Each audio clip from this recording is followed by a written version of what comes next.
Waruya lan tinwat napa ana sak temne Kanjeng Nabi sallallahu alaihi wasallam kala dawuh sapa Nabi addu al azaima. Addu nglakoni ya sira kabeh al azaima ing barang-barang sing pokok, sing wajib.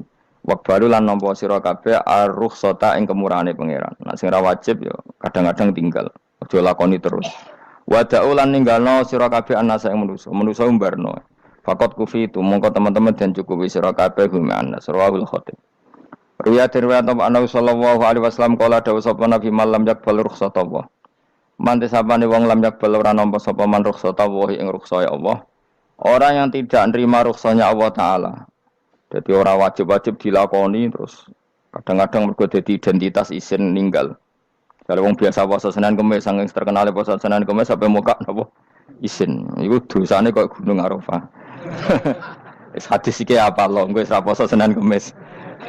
Jadi ala kenapa ora puasa Senin Kamis nampa rukhsah pengenan niku ora nampa jeneng gak nglakoni. Karena mengkono iku ali ngatasi mamlal ismi sing disapa mislu jibali Arafah iku kaya gunung Arafah. Jadi pangeran itu ya aneh, aneh sing apik to. Jadi misalnya ana wong maca Quran kok yakin ra di sepuro iku dianggap ngenyek Quran. Wong wukuf ning Arafah kok nyangka dosane ra di sepuro iku dianggap ngenyek pangeran. Mulane ana wong wali iku mergo ndablek. Dene wong ndablek ra wali iku goblok-gobloke wong. Jadi ke daftar wali lewat jalur napa? Ndablek. Tapi potongannya ya tetep ra wali manjane wis serabakan. Dadi wali niku gampang. Dadi dene kok ora dadi wali wis bejane wong. Engko tak terangno carane dadi wali sing gampang-gampang ae. Nak mbok bar Ramadan tak deloke wis masuk ta urung. Nah ora tak sidangno engko. Ya dadi kan ora dadi wali usul ning pengadilan kudu dimenangno. Rawahu ngrawatane hadis sapa Imam Ahmad. Wasiratu te syarat iku dumatun. Wasiratu tawi siratul mustaqim dulmatun peteng. Wasiraju te dalan lagu maring sirat wal yakinu yakin. Wa te kang yakin tahqiqu tasdiki ku benerno barang sing tasdik. Tahqiqu tasdiki iku tahqiq dalam benerno. Maksudnya kamu punya otoritas pemikiran yang akurat. Kanggo benerno bil ghaibi lan barang ghaib. Niki sing dadi ibadah kula nganti ketemu pangerane. Tahqiqu tasdiki ku duwe akurasi benerno. Bil ghaibi lan barang ghaib. Carane bi izalati kulli ghaibin kelawan ngilangno saben-saben sing dadekno kemamangan. Bi izalati kulli ghaibin kelawan ngilangno saben-saben barang sing dadekno kemamangan. Pun kula baleni nggih saking awal wal maqalah Rabi'ah kula terangno.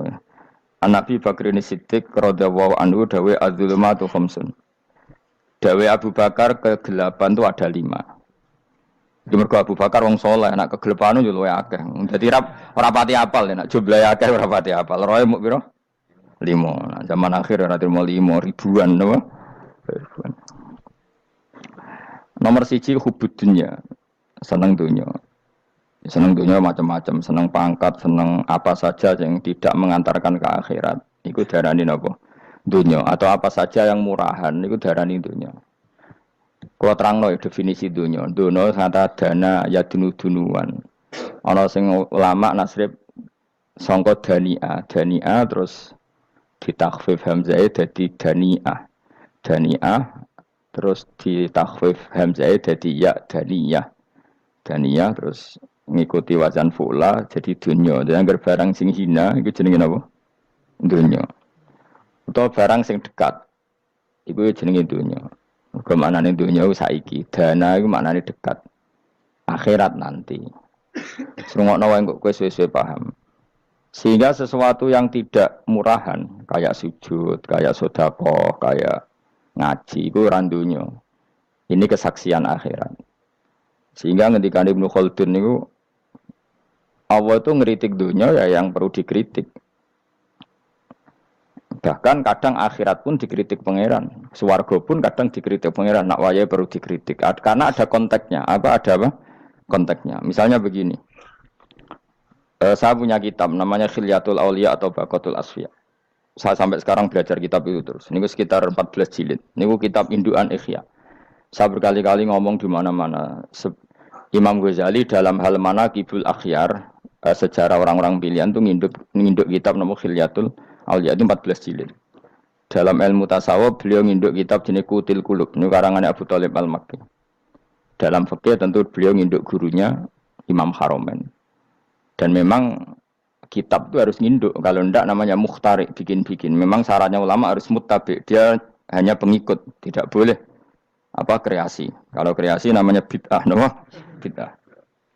Kalau terang, di situ ada cerita ada seorang sufi bodoh ngeritik dunia tak ngamal. Dunia itu seronok bener, dunia itu nggon batang, dunia itu jifah batang.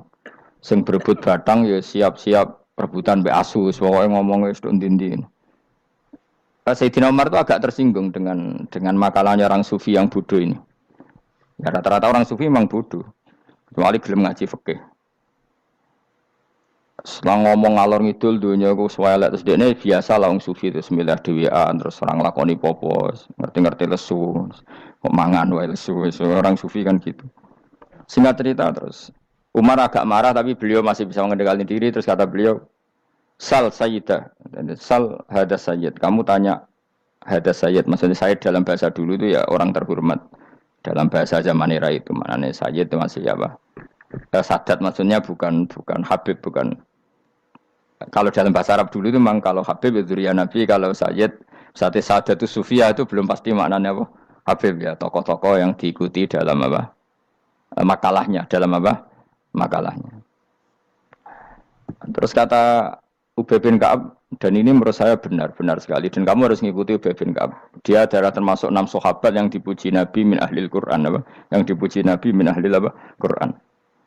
Kata Ubay bin Ka'ab, lalu Anda masuk surga karena apa? Lalu Anda masuk neraka karena apa? Lalu Anda dapat ridho Allah karena apa? Kamu itu bisa masuk surga lihadidar karena kenangan di rumah ini, maksudnya karena dunia ini. Karena sujud kamu, karena kebaikan kamu, itu di mana?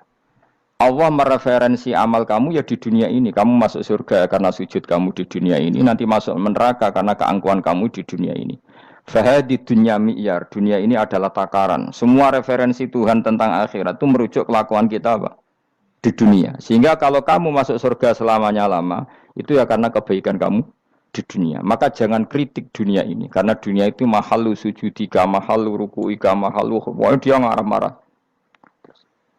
Sehingga semenjak itu kata Ibnu Khaldun, orang tahu dunia yang dikritik adalah dari madatul kalimah dani'ah. Suatu yang murahan. Apa? Yang murahan. Sehingga kalau misalnya orientasinya itu kebesaran li'ilai kalimatillah, maka itu tidak termasuk dunia. Dan yang suasananya akhirat tapi motifnya adalah kasal, kemalasan, itu yang benar-benar dunia. Makanya Imam Syafi'i sering kritik tasawuf itu sampai ussisati tasawuf alal kasal. Ilmu tasawuf itu basisnya itu karena pemalas. Karena tadi, misalnya begini, ini contoh paling gampang. Zaid itu di daerah pinggiran. Di daerah pinggiran di mana Islam itu minoritas. Terus dia ingin kaya raya supaya bisa bikin masjid atau bikin komunitas Islam. Atau dia ingin jabat jadi lurah supaya enggak ada pelarangan orang sholat karena dia yang punya otoritas bikin aturan. Atau kalau mungkin skup lebih besar dia ingin jadi bupati supaya daerah situ familiar dengan Islam karena pejabatnya muslim.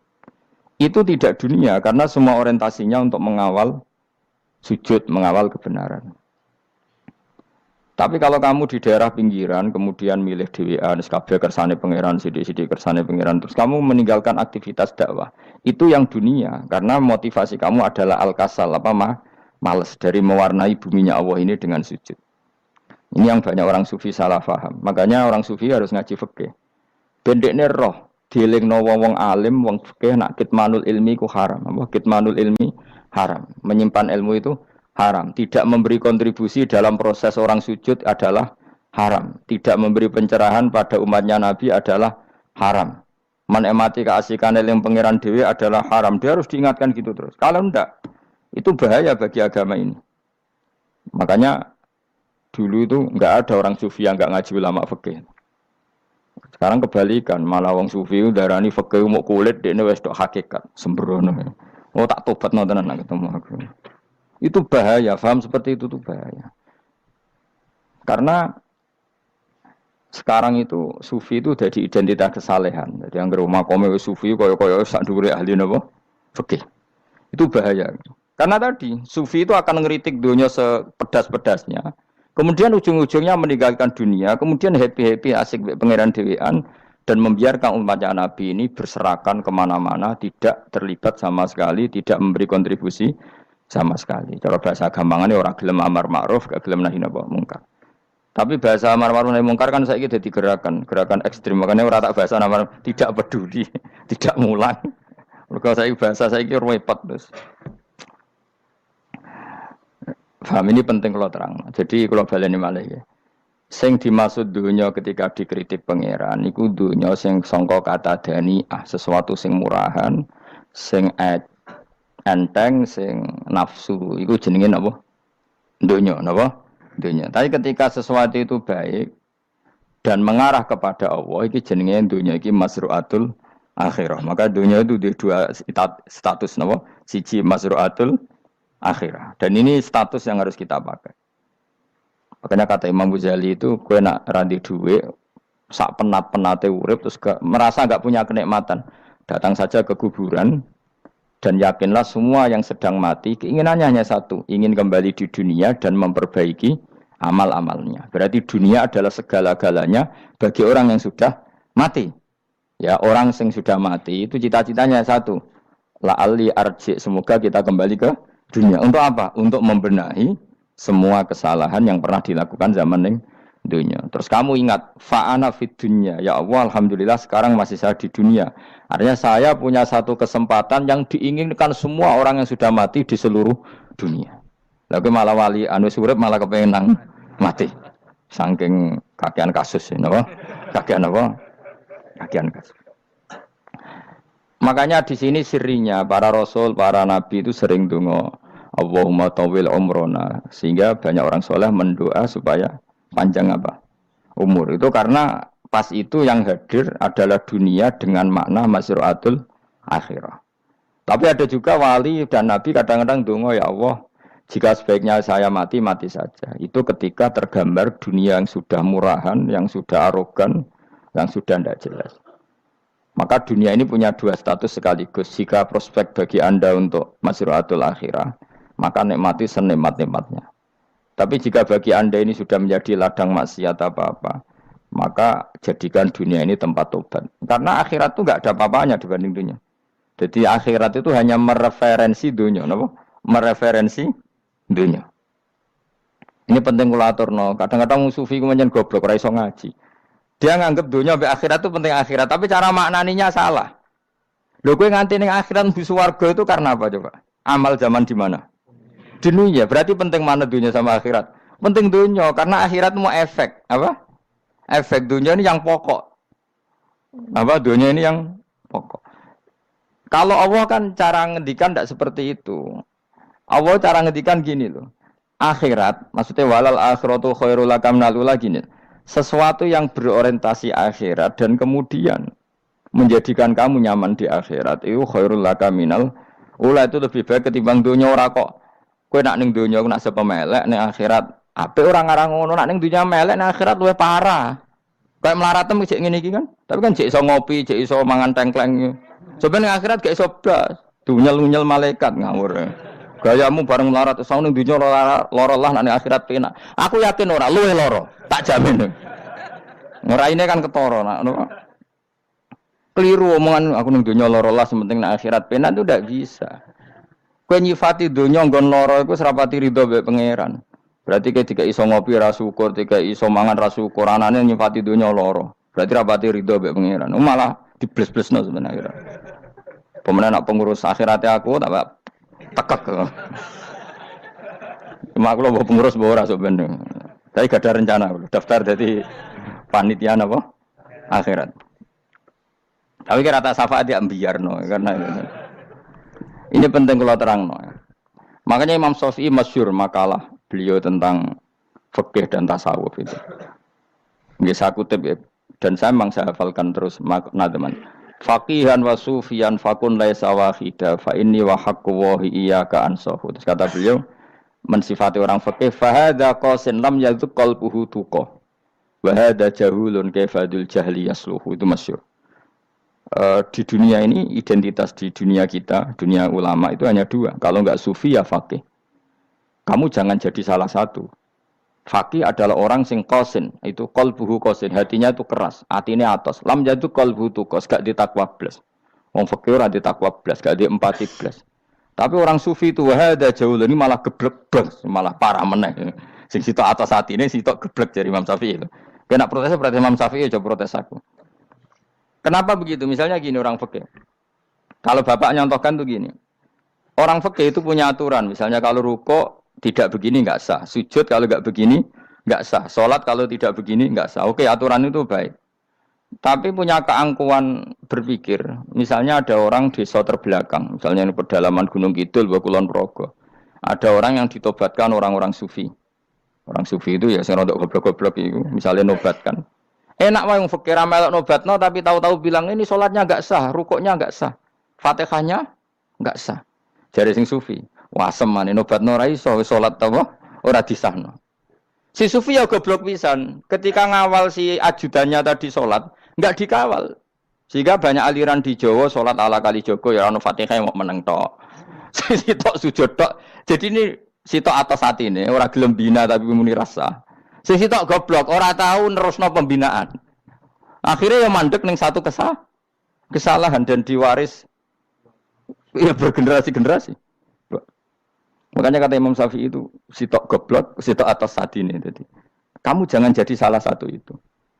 Makanya kamu aman karena kamu tidak sufi ya, tidak fakih. Makanya nggak masuk, nggak masuk yang dikritik Imam Syafi'i. Kamu sufi ya ndak, fakih ya ndak. Makanya kalau Imam Syafi'i ngeritik itu, tapi alhamdulillah saya ada dua-duanya. Ya ndak sufi, ndak fakih. Karena orang sufi itu kalau ditelusuri itu memang kesalahannya terlalu banyak. Kecuali dia mau ngaji fikih. Kenapa? Kecuali dia mau ngaji fikih. Kayak tadi misalnya, sampai Imam Syafi'i zaman itu duka yang menghentikan usisat tasawuf alal kasal. Ilmu tasawuf itu dibina. Itu berdasar kemalasan. Loh, saya punya teman sufi banyak. Saya ini kiai loh. Punya teman sufi banyak. Tekon dengan kula Gus dunia rusak, sementing sakniki ini ngatah-ngatahno istighfar. Memangnya kita bisa diistighfari pangeran di sepuro pangeran ketika kamu orang alim ndak mulang? Memangnya kowe iso disepuro pangeran ketika kowe sugih zakat. Memangnya kowe iso disepuro pangeran wis kere ra nyapu masjid teko Jumatan, bareng ngrokoke diusep-usep ning pojok masjid bar mulai. Enak wae. Ana keran coplok istibarno. Memangnya kamu bisa jadi orang miskin seperti itu kemudian dimaafkan Allah? Enggak bisa. Kamu harus terlibat dalam proses salat. Wis kere ya urun gawe keran, misalnya orang ngono urun masjid ya nyapu-nyapu, sing sugih urun dhuwit, sing alim urun mulang. Kok enak? Dunia bangga rusak terus kabeh dhewean. Menengi sampean ke dhewean neraka ora tak baturi ya ngene. Ndak bisa sufi seperti itu, ndak bisa tuh kriminal. Malah Imam Syafi'i dalam satu makalah kowe esuk tasawuf, awan wis rondok ngene. Saking ekstrimnya beliau.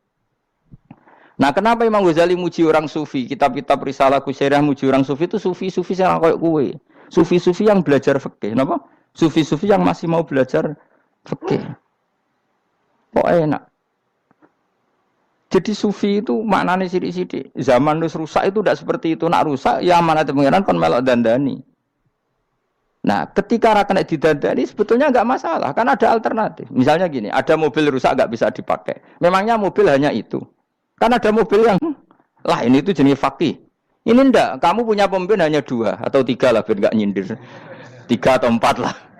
Ketika 4 ini orang ini gagal, seakan-akan Indonesia gagal. Memangnya Indonesia hanya punya orang 4 itu, goblok sekali kita berpikir gitu. Segoblok-gobloknya apa? Memangnya Indonesia itu milik siapa? Kenapa kamu menggantungkannya sama 1-2 orang, 3-4 orang? Gampang aja cari alternatif. Terus, tapi kan harus lewat pemilu. Kau jangan ngenteni pemilu 5 tahun cepat. Mustafa Rohin jokno jadi calon presiden. Nah, kemudian jadi negara tahlil. Karena dekne piye apa ngomong ekonomi ya ora iso. Ngomong wisata ya haram, ngomong budaya ya haram. Ngomong badan usaha milik negara ya ora roh dekne. Lamun langsung dibagi-bagi. Tapi kelirunya kita selalu begitu. Ketika kecewa sama pemimpin, seakan-akan dunia ini tergantung pemimpin itu. Mana ada dunia ini dipasrahkan sama makhluk oleh Allah. Dunia ini milik Allah, enggak pernah dipasrahkan makhluk. Bahkan kiai mati pun enggak ngefek pada agama. Dulu sahabat meninggal agama jalan, wali songo orang-orang pilihan meninggal agama jalan. Karena Allah tidak ridho dunia ini, agama ini, dunia maupun agama dipasrahkan sama seseorang. Allah yang mengurus dunia ini. Apa nak konglomerat mati terus wong larat kabeh? Tidak kan? Apa nak wong soleh mati terus wong bejat kabeh? Tidak. Allah yang mengurus agama ini, mengurus dunia ini. Saking goblokem, nak ono kecewa mbek makhluk itu. Terus ya Allah, terus seakan-akan dunia ini runtuh. Onong pegatan saake saya kira ono sing lanang. Banyak orang pegatan terus untuk bojo luwih apik. Bojone mati sing wedok malah makmur akeh to ora. Makanya pangeran nanya manusa iku entek-entekan. Allah nate ngendikan gini Mas dalam pegatan. Unik ngendikane pangeran. Ya rada manekno wong pegatan. Wa iya tafarraqa yughnillahu kullam min saati. Kamu tidak usah takut dalam suami istri itu bercerai. Wa iya tafarraqa jika dua suami istri bercerai, yughnillahu kullam min saati, bahkan satu-satunya per satu dari kedua mempelai ini bisa dikasih lebih kaya. Banyak enggak wong pegatan terus akhirnya lebih makmur. Dan kenangannya untung pegatan Mas dhisik aku untuk bojo sing dhisik wis. Aduh, selemu goblok. Enggak sing lanang karena bosen dijudisi yang untung saiki di bojo konak bojoku sing dhisik. Banyak enggak orang pegatan kemudian kenangannya itu baik sama yang sekarang. Dengan yang lalu mau gerutu tok, banyak enggak? Banyak. Dulu kita punya pemimpin yang cakap, yang otoriter. Zaman itu pun di demo. Coba kita ini kan mulai dulu anggar di pemimpin di demo. Mereka cek urip pantas di demo kan es mati digo kelangenan. Kelakuan kok ngono. Mulai dhisik nganti saiki. Kiai juga gitu, zaman urip dikerwiti. Kok bareng mati kiai penggantinya dikritik ora koyok kiai dhisik. Iku ora ya coba 66 Pak Karno dikritik. Orde baru diurus gitu tuh. Nabi yang ngono mangsamu presiden tok. Nabi ku kan mukjizat iku ngaji. Jadi mukjizate Nabi ku ngaji. Jare masyarakat kon mukjizat ora keren blas. Mukjizat iku kudu nganggo tongkat. Dadi seru napa? Dianggap Nabi Harry Potter. Jadi Nabi ku mukjizat kok mulang. Mulang iku mengatur logika supaya mapan nikmati Allah dan Rasul. Itu mulang. Mereka agak seneng. Mat. Sakroku nabi-nabi dhisik kudu tongkat apa Mat. Dadi seru apa? Seru main seblak pokoknya seru lah. Nabi sempat tertarik. Ya kepengen ditongkat tahu Nabi tua. Kita ya sangar lah. Jadi Nabi ngalor ngidul gak apa? Tongkat ngene ana sing nglawan blus terus kecemplung segoro. Kan ya seru lah misalnya ana wong Yogya macam-macam tutuk terus likuifaksi do tenggelam kan seru lah apa? Nah jawab pangeran lucu. Dia matke jok tongkat, gampang nak masalah tongkat. Sekarang ngetokno wit kan gampang tongkat itu. Memang samu tongkatnya Nabi Musa terus digawe dikai mori terus dikai minyak ya ora dijupukno wit diketokno memang samu. Wong sing hebat itu sing nyekel dol ora apa. Ya jajal tongkatnya Musa tak kena kowe. Iki ora ana pengaruhe. Wong saiki ning gone Turki digo tontonan ora piye-piye. Lah nek mbate jek aktif Pak Turki nantang Israel duel. Lah wong di tongkate Nabi Musa kok digertak Israel rawani. Lah nek cen tongkate iku tenan nak apa? Sing sakti sing nyekel dul ora kok perkara tongkate. Nah cara wae dhisik sono HP Nabi Musa, HP-ne Nabi Musa ya luar biasa cara itu. Akhirnya Nabi Muhammad itu sempat kepengin jawab pangeran unik. Awalam yakfuru bima utiya Musa min qabl. Matke kok gak eling. Apa zaman Musa nggo tongkat wong terus do iman. Awalam yakfuru bima utiya Musa min qabl qalu sikhroni tazahara wa qalu inna bikullin kafirun. Apa zaman Nabi Musa itu terus wong do iman? Ya tetep komentar dari tukang sihir. Padha wae, Mas. Nggo mukjizat ora padha wae wong nak trai berdua ya tetep berdua. Zaman Pak Karno sing tukang ngeluh ya ngeluh, zaman Pak Harto tukang ngeluh ya ngeluh, zaman Mega sing tukang ngeluh sampai saiki sing tukang ngeluh ya wis nggo kegiatan. Kiai yang ngono. Kadang ada kiai saiki misalnya Surabaya zaman Mbak Arwani, Mbak Zubair. Memangnya zaman Mbak Arwani wong Kudus ngaji kabeh. Wong saku ya kelakuane wis ngono-ngono wae. Misale kula ya kadang ya wong komentar. Gus Bae ora koyo zaman Bandur Salim. Lah aku wis dididik bapak, zaman Bandur Salim apa wong ya ngono. Engko bapak zaman Bandur Sam apa ngono sampai zaman Basunan Bunang misal. Ayo jajal. Masa wong Yogya misal. Saiki ora koyo zaman Bali Maksum Mbah Munawir. Memangnya zaman iku wong ngaji kabeh. Yudak juga kan, sakrohku kiai nak ngaji sing ngaji wong ngono-ngono iku pancet wong iku. Itu pengalaman. Mulane ketika Nabi Muhammad kemudian mujizat kak Nabi Musa jawab pangeran awalam yakfuru bima utiya Musa min qabl. Apa zaman Musa terus do iman mat. Padha wae engko masa go tongkat ngalor ngidul ya. Biasa wae mat. Gak usah mukjizatan mulang wis ngaten. Lho kula lho mau tawani pangeran mukjizat kok sing karya misalnya. Kula mboten purun. Ya perkara kok malah lucu. Nabi kalor ngidul go tongkat. Nabi Musa itu kate biasa kan, sing kodang ku wonge. Lah saiki ejek ning Turki. Nek kata tenan jek top Israel tuntas ya. Swabet terus likuifaksi tutup swabet meneh dadi negara bebas wong Israel. Terus Rajab Tayyip manggon kono. Iku aneh-aneh iki. Makanya penting, yang dikatakan mukjizat yo ngaji. Ngaji itu bisa membentuk yakin. Yakin itu bisa membentuk tahqiq. Nah caranya yakin gimana? Tak warai kan, ben dadi wali. Wali sing jalur ilmu, jalur melarat wis kowe luwih iso lah. Wali ku jalur akeh. Alim yo iso dadi wali, zuhud dadi wali, melarat yo iso dadi wali. Syaratnya ridho ora kepengin sugih. Ya syaratnya melarat dadi wali ridho ora terbersit kepengin sugih ya ora tau muni lho umpama aku di dhuwit ora dadi wali, muni umpama tok wis ora dadi wali. Jadi fa inna law taftahu amala syaiton karena mengatakan umpama iku wis buka pintu setan. Jalur apa ke? Nah alim syaratnya hafal Quran, hafal ribuan hadis. Ayo nak zuhud syaratnya ra di HP, ra anan. Nak fakir ra oleh diangen-angen. Ayo milih ndi? Apa rasa dadi wali? Enggak usah ya. Kalau terang, ini penting. Kenapa saya sering kritik orang sufi? Karena sufi sekarang itu beda dengan sufi dulu. Di Jawa Timur itu keluarnya para kiai ya gitu. Kalau ada orang ikut torekoh tertentu, terus gak gelem ngaji takrib. Akhirnya linge pangeran suwengi tapi sesucine keliru. Masalah didik anak bojo keliru. Karena ya mau sementing la ilaha illallah terus maca la ilaha illallah terus itu gimana? Kalau kita iman sama Allah, ternyata iman dengan aturan-aturan Allah. Misalnya kita seneng cawe wedok, terus mbok sebut jenenge tok, kono njuk wedak ra mbok kei, njuk mangan ra mbok kei. Terus kamu tidak mempelajari sing disenengi pacaran ku apa? Senang Allah itu maknanya senang ketentuannya Allah. Allah yang murka itu apa? Kalau kita zina, kalau kita maling, ketika korupsi. Allah yang suka apa? Kalau kita sujud. Lalu syaratnya sujud apa? Harus dalam keadaan suci dari hadas besar maupun hadas kecil dan tempatnya tidak ada najis. Bahkan harus gitu. Itu senang Allah kok aman. Allah sewengi terus pingsan, kesemper. Terus nak tepak ono sing darani wali. Ono darani wali ono salam template. Wah apa-apaanan. Nang cara bapak kula saking kerase. Lah wong darani wali nek melete keren aku jare. Tak top aku jare. Lah kok saged, Pak. Paling zaman akhir darani wali dadi gula, wong salah templek ngekeki dhuwit. Tapi nak wong alim darani wali ku sing dadi pinter akeh. Coba jajal wis ayo. Nak ora percaya Ruhin maklumno nak saiki wali, nak ora dadi gula mbek dhuwit. Ayo saiki umumno nak Ruhin iku wali. Reaksi masyarakat kira-kira piye? Salam template terus nggak malam merek rokok Ruhin, misalnya rokok apa ya terus ditukokno. Tapi umat dapat apa juga? Tapi ketika orang terkenal alim, umat dapat banyak karena bisa ngaji, carane sesuci piye, carane zakat, piye yang wajib zakat apa saja, carane dekat. Tapi saya gak wali kalah mbek apa wong alim kalah mbek wali. Kulo niki diceritani Gus, kulo nek wong alim Gus, jejer mbek wong terkenal wali ku ora salaman bedene. Ya akhirnya melarat salam. Maksudnya salaman kok ono maknane ning Jawa Timur. Ora usah diterangno maknane opo. Wah kere. Wong kowe padha wae wong alim kok kasut to. Dekne kok kasute perkara hasile iku. Iku ya sarap pisan padha wae. Sing kanca kula niku. Tapi sebenarnya kita harus jadi pelajaran. Kalau ingat Allah itu ingat aturan-aturannya Allah. Terus keling Allah suwengi terus piye?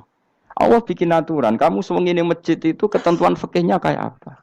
Kalau istri kamu sakit, anak kamu sakit, kamu wajib ngurmat anak bojo dan itu juga perintah Allah. Terus eling Allah dulu enggak ada zaman Nabi seperti itu. Nabi itikaf sungi ning masjid mikir wiridan, ya mulang biasa. Wiridan sekadarnya habis itu Nabi yang ngajar biasa. Siapa yang tanya tentang haid, siapa yang tanya tentang ghanimah, siapa yang tanya. Jadi yas'alunaka 'anil anfal. Ketika mereka iskal, lalu ghanimah cara bagi gimana ya Rasulullah? Dibagi wa'lamu annama ghanimtum min syai'in fa lillahi khumusahu wal rasul 1/5. Ada yang tanya lagi, "Wasalunaka 'anil makhid." Istri saya cara ngakad tidak normal ya Rasulullah. Kadang-kadang over. Terus disebut itu istihadah apa?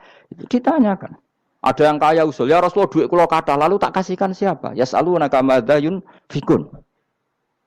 Ora kok terus eling pangeran sungi-sungi terus do ngantuk, bariku keturu. Bariku makan-makan ora ono ngono. Coba Jika seseorang terkenal wali itu paling untung udekne. Ini bukan kritik kan. Memang harus dikritik. Sing kritik aku enak kowe kualat, kowe ra wali kok ngritik wali. Kowe cuma melok-melok. Karena apa? Kita ini syafaqatan li hadil ummah, kita kasihan umat ini mencintai kiai, kemudian tidak dapat apa-apa dari kiai itu. Caranya apa ya? Kita mulang. Makanya Rasulullah itu masyhur kan di sebuah hadis. Sama cari di Muqaddimah Majmu', di Muqaddimah Ihya, hampir semua kitab ulama top itu menyertakan hadis ini. Nabi ke masjid, ada satu kelompok yang nangis-nangis dungo, ada sekelompok yang mulang fikih. Mulang itu yes, iki halal, iki haram, iki sholat begini nggak sah ini. Pokoknya mulang aturan-aturannya pangeran. Nabi ngadeg, kemudian Nabi bilang gini, kilakuma ala khairin, dua kelompok ini sama-sama baik. Tapi apa yang terjadi? Amma haula fayatuna waha, mereka adalah kelompok-kelompok yang minta sama Allah, insya'a ajaba wa insya'al. Lah, kalau Allah mengendaki ya disebadani, kalau enggak ya enggak. Tapi ini kelompok yang membicarakan hukum-hukumnya pangeran. Pasti Allah ridho. Wa innama bu'istu mu'alliman. Memang sing jenenge Nabi itu untuk mengumumkan halal haram. Maka Nabi terus ikut yang kelompok belajar tadi.